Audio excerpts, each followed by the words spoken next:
বিসমিল্লাহির রহমানির রহিম। আজ আমি গরু মাংস রান্না করব। তো কিভাবে রান্না করি দেখেন। আমি আলুতে ঝোল রান্না করব। এই হইল মাংস। আমি এইভাবে কেটে ধুয়ে নিছি। কড়াই গরম হয়ে গেছে। প্রথমে তেল দিয়ে দিলাম। বিসমিল্লাহ।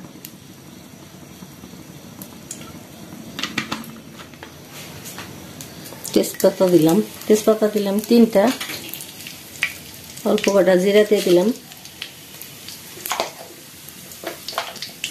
এখন কিছু পেঁয়াজ কুচি দিয়ে দিই।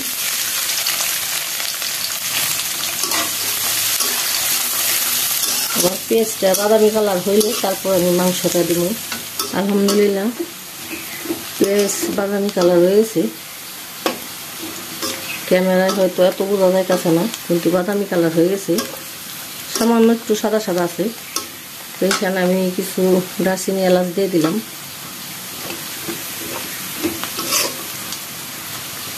অনেকেই গরু মাংস সব রকমের মশলা দিয়ে একবারে বসাই দেয়, ওইভাবেও দেওয়া যায়। বিসমিল্লাহ। মাংস দিয়ে দিই।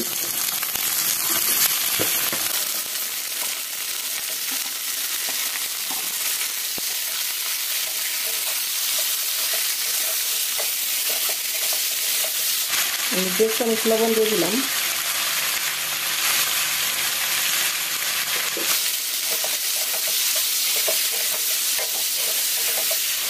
আলহামদুলিল্লাহ। এইখানে আমি এখন মশলা দিয়ে দিই। আদা রসুন বাটা দিলাম 1.5 চামচ। হলুদের গুঁড়া দিব 1.5 চামচ। মরিচের গুঁড়াটা দিব 2 চামচ। ঝালটা আপনাদের মতো অনুযায়ী আর কি দিবেন। আর ধনিয়ার গুঁড়া দিব 2 চামচ। আর জিরার গুঁড়া দিলাম 1 চামচ।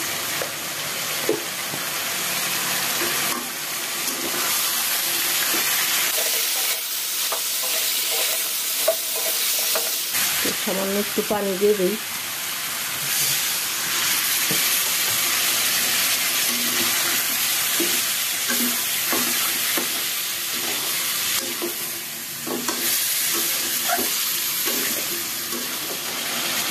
আলহামদুলিল্লাহ। আমি কিন্তু এখানে আর একটু পানি দিয়েছিলাম মাংসটা কষানোর জন্য, ওইটা আপনাদের দেখাই নেই।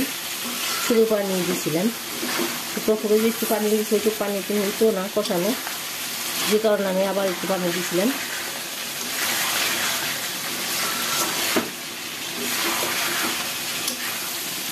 মাংস যত কষাবেন তত স্বাদ হইবে। মাংস সিদ্ধ হওয়ার জন্য আমি এখন পানি দিয়ে দেব। বিসমিল্লাহ।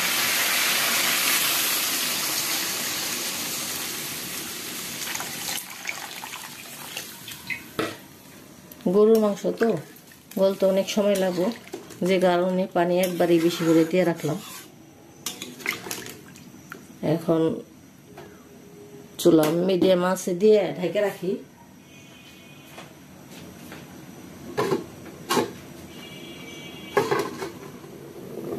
আলহামদুলিল্লাহ। তো দেখি মাংসের কি অবস্থা।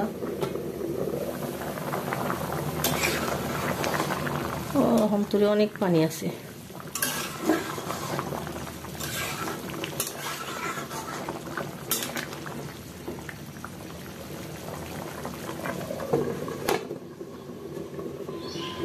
আলহামদুলিল্লাহ। তো দেখি তরকারির কি অবস্থা। তো এখন এখানে আলু দিয়ে দিব, যেহেতু আমি বলছি আলু দিয়ে ঝোল রান্না করবো গরুর মাংসে। তো আলু দিয়ে দিই। বিসমিল্লাহ। কেউ যদি আলু ভাইজা দিতে চান দিতে পারেন, আমি কাঁচাই দিছি, ভাইজা দিইনি।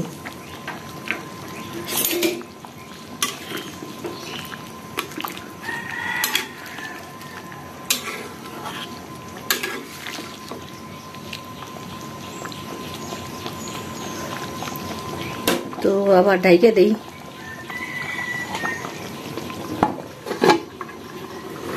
আলহামদুলিল্লাহ আমার তরকারি প্রায় শেষ পর্যায়ে। তো আমি এরকম ঝোল রাখছি, আপনারা চাইলে আরও শুকাইতে পারেন। যেহেতু আমি তো আগেই বলছি যে গরুর মাংস আলু দিয়ে ঝোল রান্না করুন। তো ভাজা জিরার গুঁড়া আমি 1 চামচ দিয়ে দিলাম।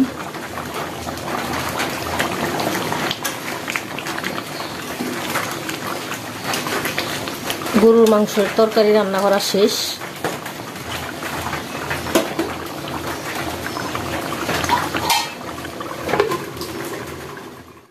আলহামদুলিল্লাহ আমার গরুর মাংস আলু দিয়ে ঝোল করে রান্না করা শেষ। তো আপনারাও সবাই এভাবে বাসায় ট্রাই করবেন। আর আমার ভিডিওটা যদি ভালো লেগে থাকে তাহলে অবশ্যই একটা লাইক করবেন, কমেন্ট করবেন, শেয়ার দিবেন।